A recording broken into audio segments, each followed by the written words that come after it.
pesan buku yang kita olah. Yang pesan itu seperti kayu atau baja, itu seperti bagaimana? Nah, itu prinsip tepat mutu seperti kekuatan ini. Kalau orang seperti kita coba beton, pokoknya sesuatu yang kita olah di sini setelah jadi, nah itu juga mutunya kita cek lagi. Kalau beton berarti kelek dan apa segala macam. Itu yang tepat mutu. Tepat waktu ini kita target bulan Desember. Oke, nanti dari konsultan kita sebentar sampaikan apa sudah bikin upaya waktunya seperti apa. Nanti kita lihat lagi. Ini untuk mencapai tepat waktu. Untuk tepat waktu ini, itu nanti kita bisa ukur dari UPS. Jadi nanti pendorong tenaga material kita harus siapkan supaya segala sesuatu harus sesuai dengan waktu itu. Tepat waktu. Yang tepat volume yang titik ya, ini adalah sesuai dengan volume dalam gambar atau perubahan. Maksudnya gambar yang ada dan upaya ini bisa saja di tengah jalan ada berubah, itu sudah biasa. Sudah pakai dalam konstruksi seperti apa, kita koordinasi secara teknis apa kita putuskan. Jadi 3 hal inilah yang menjadi dasar dari 3T. Nah kemudian yang ini kalau 3 penentu dalam ini itu biasanya dana, material, tenaga kerja. 3 faktor ini sangat penting. Ini dana ini tanggung jawab panitia pembangunan. Jadi panitia pembangunan gereja cari dana ini untuk mewujudkan impian. Material ini yang kita sebut yang di sini adalah logistik. Jadi selama ini Pak Temi tugasnya adalah di bagian ini. Dia bekerja bagian dari panitia, dia bukan pihak ketiga. Nah, ini juga sistem yang kita pilih. Bisa saja kita pilih pihak ketiga. Artinya material datang tidak bagus suruh ganti. Tapi kalau dia sebagian dari panitia sudah tiba, kita terima apa yang harus. Yang ketiga itu adalah tenaga kerja, pemborong. Itu dia urusannya tenaga kerja. Dia tidak pikir pesan material apa dan segala macam tidak pikir. Kita menganut di gereja sekarang ini adalah sistem swakelola ini, yaitu kita swakelola ya tenaga saja. Jadi tenaga dikerja begitu material tidak ada berhenti lagi. Seperti itu. Ini swakelola berarti kita ada di kolom ketiga. Kalau biasa kontraktor itu 2 dan 3, material, tenaga, semua dia. Nah itu. Kita memilih yang swakelola ini. Nah sekarang untuk tenaga kerja inilah yang hari ini kita kumpul untuk melakukan penawaran ya tenaga kerja ini. Makanya sebelumnya kita sudah ada konsultan cek, kita juga cek harga dan segala macam. Jadi ini pihak ketiga. Sehingga nanti kita juga perlu penjelasan mungkin dari semacam pencerahan dari MK. Karena memang kita kontrak itu pasti kita pencerahan. Ya, jadi seperti material nanti bisa jelaskan bagaimana cara kerja supaya semua bisa. Ketika misalnya Pak Iri kerja perlu sekian barang belum ada, tetap percepatan tidak terjadi. Jadi ini adalah gambaran. Jadi kita menganut sekarang itu adalah tenaga kerja ini. Tenaga kerja inilah. Untuk mengawasi tenaga kerja sepertinya sesuai volume, kita kemarin kontrak MK. Kenapa kita kontrak MK? Namanya bukan konsultan pengawas. Karena dia harus menginformir ada hal-hal di luar dari tugas. Kalau pengawas ya dia cuma cek buku, material, bobot, laporkan. Terlambat tidak laporkan. Tapi dia lebih dari itu. Dia juga cek mungkin kira-kira usulan seperti apa sehingga kita membutuhkan MK. Nah, ini pekerjaan juga volume sangat besar sekali, skala besar. Mungkin di Kota Jayapura yang paling besar. Nah itu 3 hal inilah yang menjadi dasar kebijakan kita. Panitia siapkan dana, material, di logistik, sehingga kita perlu nanti begitu misalnya hari ini kita mau atau kontrak, misalnya hari ini besok kita kontrak, berarti material ini juga kita perkuat. Ini kita tidak bisa anggap enteng. Ya, bagaimana caranya? Karena material ini kan kita kerja sebagai panitia. Ya, kalau mungkin pihak ketiga dia punya inisiatif untuk selalu siapkan macam seperti itu. Ini adalah model yang kita pilih. Nah, ini menjadi dasar kebijakan. Mungkin nanti konsultan dari MK mungkin bisa jelaskan lebih jauh. Jadi intinya nanti kami mau percepatan ini yang sebentar kami bahas ini memang ini untuk di teknis saja. Kita bahas di sini ada bidang teknis. Jadi kami bidang teknis ini bersama pengawas kesukuan. Di pengawas kesukuan ini kita memastikan semua berjalan sesuai schedule dan NSP atau SNI. NSP itu nanti melalui pengawas, mutu dan segala macam. Terus kami juga mempersiapkan rapat teknis bila mana nanti diperlukan. Terus di bidang teknis saya ini juga perlu ada tenaga teknis. Jadi saya sempat Pak Edo, saya minta tolong, saya lupa kalau Pak Edo dari Usman, tapi tidak apa-apa lah, ini gotong royong. Terus Pak Ciko, nah ini karena kita seperti ini. Terus setelah itu logistik panitia ini dia memang harus siapkan material sesuai request. Jadi kalau kita start mulai besok berarti logistik di sini Pak Teddy. Harus nanti setiap satu harus ada siapkan seperti bagaimana.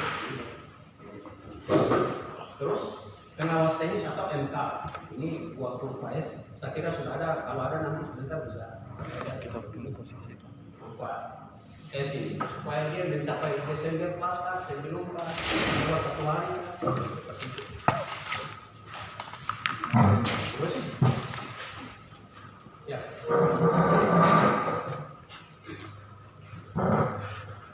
saya lanjut memastikan semua peserta berjalan sesuai jadwal, ini nanti nggak MK. Terus koordinasi dengan panitia teknis atau panitia umum. Nah, ini yang nanti mungkin sudah 2 minggu MK ada, mungkin bisa sampaikan usulan koordinasinya model seperti apa. Ini bagian sini. Nah kemudian, ini yang logistik.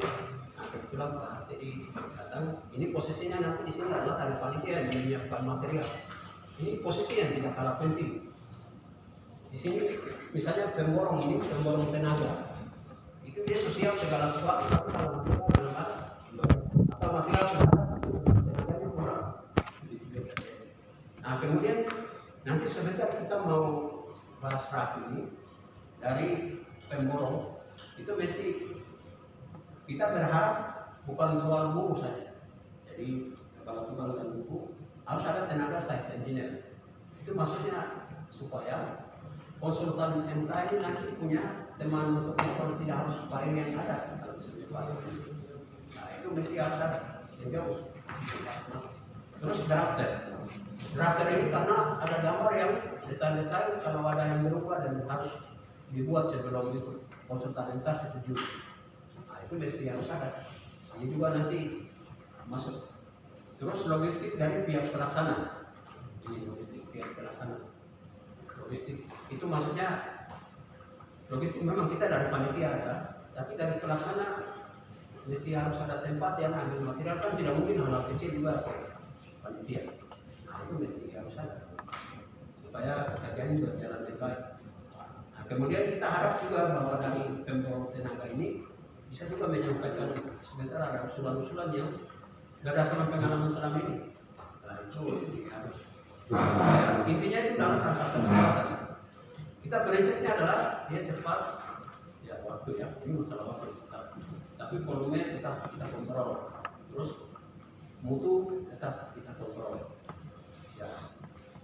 Nah, kemudian kita mau supaya nanti pemborong tenaga kerja ini kerja berdasarkan kemampuan tukang per hari gitu, dengan harga satuan loh.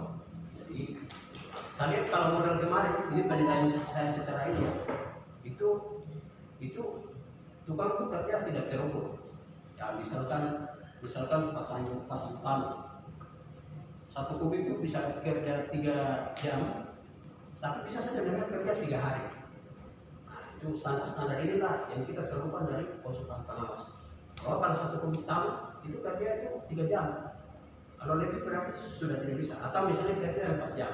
Nah itulah standar-standar. Itu yang kita sebut dengan percepatan. Kita hemat juga.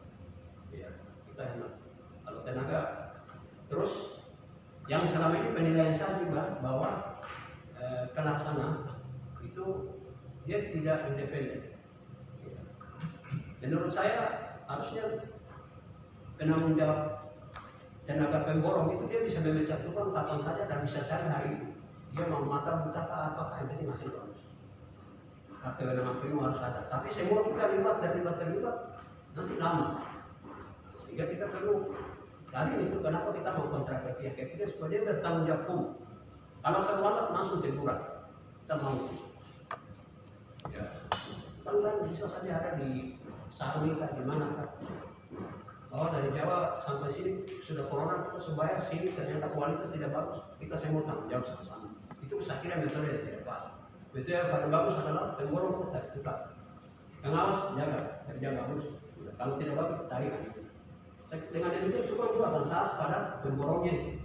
Kalau tidak bisa-bisa sampai lakukan dia saya pikir saya apa ya. Maksudnya begitu supaya jelas. Nah itu sehingga kenapa kita sekarang ketika untuk pemborong itu supaya tanggung jawabnya jelas dan kita bisa kerja sesuai target.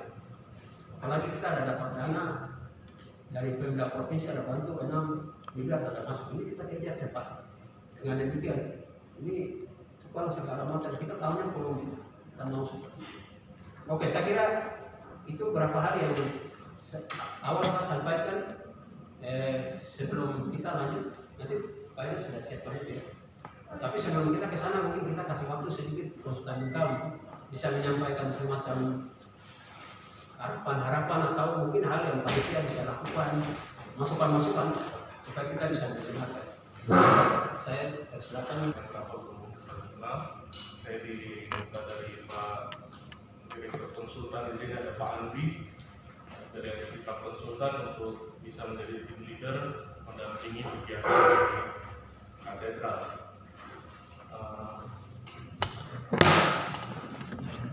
Jadi perjalanan kami sudah masuk 3 minggu saat ini di sini. Ya, jadi memang yang harus kedepannya memang ada hal-hal yang sebenarnya saya tidak di level ini ya untuk menentukan sebenarnya metode dan segala macam itu sebenarnya kan dari panitia dan pemilik katedral ini yang menentukan sebenarnya metodenya mau apa, mau kayak bagaimana begitu. Seperti yang tadi Pak yang sempat sampaikan adalah metode swakelola ya sepertinya yang dijalankan oleh pihak katedral adalah swakelola. Nah, memang ada pembagian tugas yang kelihatannya kurang jelas, yang mana diantaranya adalah pelaksana teknis, terus logistik, bahkan kepada bagian pengawasannya. Nah, hal itu yang kami harapkan sebenarnya bisa berjalan dengan baik di lapangan. Nah, pola yang berjalan saat ini seperti tadi Pak yang sempat sampaikan itu yang kami dapat lihat adalah swakelola yang dari posisi memang gereja yang mengendalikan semuanya. Hanya memang harus diterima resiko yang harus dijalani oleh gereja bahwa proyek konstruksi yang dilakukan swakelola berarti semua resiko ada pada yang mengerjakannya sendiri. Artinya dalam hal ini adalah gereja. Begitu. Nah, dalam hal ini kami menyarankan memang sebaiknya jangan dalam posisi ini karena dalam proyek konstruksi pasti ada risiko-risiko yang ditanggung, risiko cacat mutu, risiko kecelakaan, risiko terhadap hasil yang kurang memuaskan. Nah, memang pada umumnya di konstruksi itu ada 3 pihak. Selalu di mana-mana kalau menjalankan proyek ada 3 pihak, ada yang pemiliknya, ada yang pelaksananya, ada yang mengawasinya. Itu sudah pada umum. Nah, pengalaman kami juga mulai dari yang mendampingi swakelola, bahkan mendampingi pemberdayaan, mendampingi kontraktor yang besar maupun kontraktor yang kecil. Semua pihak ini harus jelas dulu siapa yang pemilik, siapa yang melaksanakan, siapa yang mengawasi. Itu harus jelas. Artinya resiko-resiko itu harus diketahui masing-masing. Ketika bicara pelaksanaan itu tidak berjalan dengan baik atau pengawasan tidak berjalan baik, berarti ada pihak yang bertanggung jawab. Tapi kalau mengenai pengadaan atau apa yang tidak jelas bagian-bagiannya, itu yang akan bisa menimbulkan kebingungan dalam bekerja sebenarnya. Kebingungan dan juga rasa saling bertanya, ini kok begini gitu. Nah, memang ada beberapa catatan yang kita lihat yang harusnya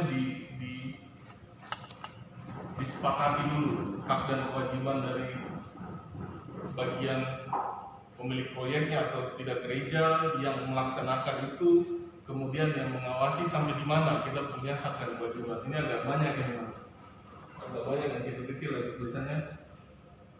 Ya kalau pemilik proyek ya paling tidak menyiapkan pendanaan, memberikan data, memberikan fasilitas ruangan, menyampaikan stok logistik, menyiapkan petugas logistik, mengevaluasi jalannya proyek secara keseluruhan.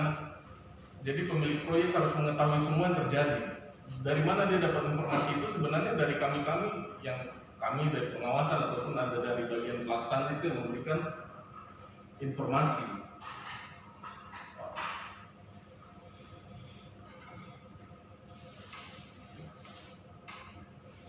Kemudian pada pelaksananya adalah memborong, melaksanakan pekerjaan sesuai target, menyiapkan metode, mengkoordinir pelaksanaan, memastikan penerapan K3, menyampaikan request atau izin pelaksanaan pekerjaan, menjamin pekerjaan yang terlaksana tepat mutu, tepat kuantitas, biaya, menyampaikan laporan perhitungan volume terpasang secara periodik, siap menerima sanksi bila tidak mencapai target. Begitu juga dengan pengawas MK, menyusun target, memeriksa metode, memeriksa request, memeriksa kecepatan volume, menolak pengadaan material yang tidak sesuai, melakukan review terhadap desain, memastikan penerapan K3, memberikan rekomendasi, menyiapkan laporan, sampai siap diberi saksi dihentikan bila tidak mampu menjalankan tugas. Artinya jelas, kita harus jelas dulu. Artinya pemilik atau orang yang punya uang mau kasih kerja kepada orang-orang untuk mendapat mutu kualitas yang baik. Mau kita kerja di pemerintah kah, mau pemberdayaan kah, mau orang di ini, kan mindset yang ada terkadang agak bingung juga saya, karena terkadang ada yang berpikir begini, MK kan ada mengatur semua. Sebenarnya itu tidak cocok. Karena apa? Metode kerja dan pelaksanaan itu ada pada tim pelaksana atau kontraktor atau pelaksana. Dia harus mengajukan dulu kepada MK untuk melihat apakah yang saya kerjakan ini sudah sesuai atau tidak. Disitulah MK ataupun konsultan pengawas berperan untuk menilai bahwa pekerjaan ini sudah sesuai standar itu pada umumnya. Tapi saya tidak tahu, nanti kita berkembang saja. Di Gatreal ini mau kayak bagaimana sebenarnya? Saya juga bingung sebenarnya mau kayak bagaimana dia punya sistem nantinya, gitu. Kemudian ya hak dan kewajiban, ya haknya yang memperoleh laporan progres pekerjaan dan pemilik ya menghentikan pekerjaan bila diperlukan, menyetujui atau tidak menyetujui pembelanjaan dan pembayaran alat bahan atau upah. Kemudian hak kewajiban pemborong atau kontraktor atau pelaksana atau yang mengerjakan menerima pembayaran untuk setiap prestasi pekerjaan, tidak mengajukan pekerjaan bila adanya perbedaan klaim. Hak dan kewajiban kami menerima pembayaran, menghentikan atau menolak klaim bila tidak tepat mutu, tidak mengajukan klaim bila ada perbedaan klaim. Nah ini memang ada hal-hal yang kami sarankan, karena kayak untuk kalau swasta seharusnya pemiliknya misalnya mau bikin kartu kerja, untuk kartu kerja supaya bisa ketahuan orang yang kerjanya ini, karena tadi kan ada koreksi dari klien mengenai pekerja. Ya kami sarankan kalau memang kedepannya masih dalam sistem gereja yang menanggung upah kerja, harusnya gereja harus tahu yang kerja ini kerja berapa jam sebelum dibayarkan. Dan itu mungkin sudah dilakukan atau belum, kita juga tidak tahu. Artinya ada kartu kerja yang harus menjadi backup dari laporan penagihan begitu, bahwa ini orang-orang ini kerjanya berapa jam begitu, atau berapa hari, apakah setengah hari saja di hari ini atau satu hari full atau bagaimana. Kemudian pengendalian bahan, alat dan bahan. Nah ini juga masih belum jelas pengendaliannya kayak bagaimana. Yang mengeluarkan bahan ini lewat mana, siapa yang bertanggung jawab terhadap stok logistik yang berada di dalam lingkup gereja ini, apakah itu tanggung jawab panitia kah atau tanggung jawab pelaksana kah? Misalnya pengadaan barang-barang yang sudah datang, yang sudah ada, ini siapa punya tanggung jawab sebenarnya? Terus ketika barang-barang itu mau diminta atau masuk ke dalam lingkup gereja atau keluar dari ini, atas persetujuan siapa?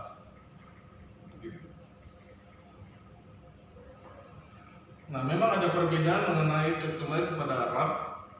Bila RAP itu berasal dari perencana, mungkin tadi Pak Ketua Umum juga sempat singgung bahwa tahap 10 dalam perencanaan itu betul, bahwa dari perencana awal tahap 10 itu adalah hanya membuat dudukan-dudukan kap baja di atas, nilainya kecil sekali. Nah, itu yang kemarin kami dalam sempat menyusun, kita saling bertanya mengenai tahapan-tahapan ini. Karena kalau dari tahap perencanaan terhadap blok G, dibilang tahap 5 itu pembelanjaan besi sudah habis di tahap 5 kalau mengikuti perencanaan. Volume pembelanjaan besi itu sudah habis semua di situ. Sehingga kami meminta kemarin bagaimana supaya kita realistiskan saja, supaya kita bicara tahap itu berarti bicara tahap kerja. Tidak berbicara mengenai tahap yang harus beli ini, di tahap sini harus ini semua dihabiskan gitu. Sehingga nanti progres, misalnya kasihan juga kepada tim pelaksana ketika dibilang gimana progresnya berapa, pasti progresnya minim karena dia tidak mungkin menghabiskan besi semua di tahap 5. Jadi kalau kami membagi, sebaiknya memang tahap 5 itu dari lantai utama kepada basement, kemudian tahap 6 itu dari level hall balkon ke lantai utama, begitu juga tahap 7 dari balkon ke hal balkon, terus ada dari atas balkon posisi apa ini istilahnya atap ke balkon itu dibagi lagi menara, baru habis itu tahap 10 itu adalah tahap pembangunan atap. Kami mengusulkan begitu, tapi kalau memang tim memilih tetap menggunakan tahapan dari perencanaan, itu juga tidak bisa, itu kembali kepada pemilik. Kemudian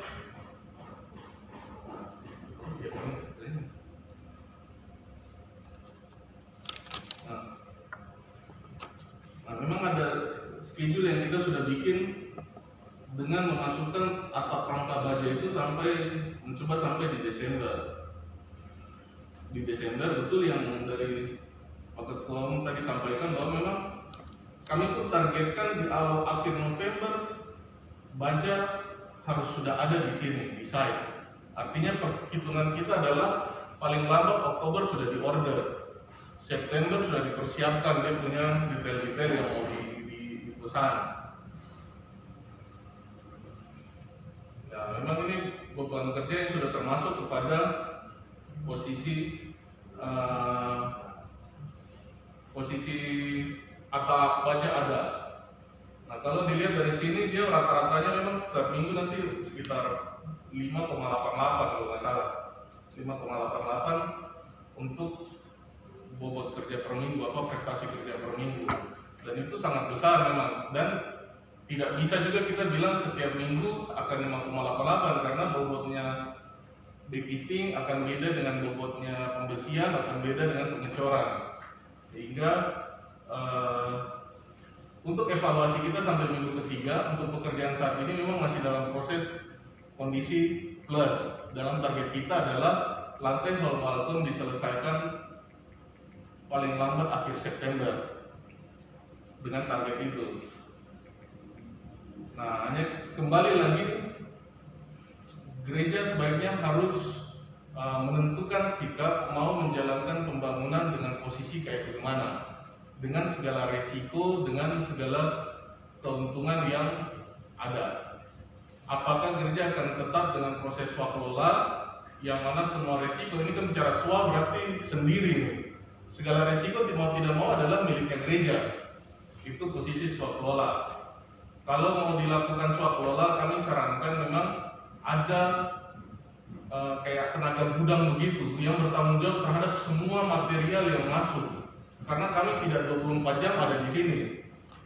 Ketika material itu masuk, kemudian ada perbedaan pendapat volume selang hari, itu kan menimbulkan permasalahan. Jadi sebaiknya kalau memang tetap dipertahankan swakelola, petugas gudang atau yang memiliki akses, yang memiliki hak untuk belanja dengan mengadakan material itu harus ada dari panitia.